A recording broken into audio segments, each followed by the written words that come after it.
సంజా సంజా హా, స- ఏంటి రాజు బండి మీద కూరగాయలు అమ్ముకునే వాళ్ళ అరుపులు?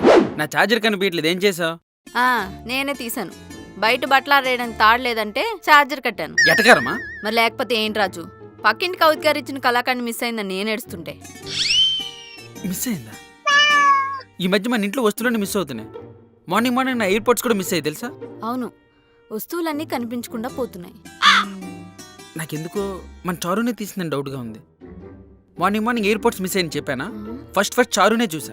కళాఖండ్ మిస్ అయినప్పుడు కూడా నేను దాన్నే చూశాను. ఎలాగా చారు నువ్వు తీసావంటే నిజం చెప్పదు. సో మిగిలిన వస్తువులను జాగ్రత్తగా ఉంచుకోవడం మంచిది. పోనీ బిరువాల దాచేద్దామా? అబ్బా, డబ్బు బంగారం మీద బీరువులో దాస్తాం. ఈ చాక్లెట్లు, సెల్ చార్జర్లు, సెల్ కవర్లు ఇవన్నీ తీసుకెళ్ళి ఎక్కడ దాస్తాం? మరేం చేద్దాం? నా దగ్గర ఒక ఐడియా ఉంది. నా దగ్గర కూడా ఉంది, మంత్లీ ప్లాన్. అబ్బా, అది కాదు సంజయ్, చారు దగ్గర నుంచి నిజాలు రాబడి నా దగ్గర ఒక ప్లాన్ ఉంది. ఏంటది? రా.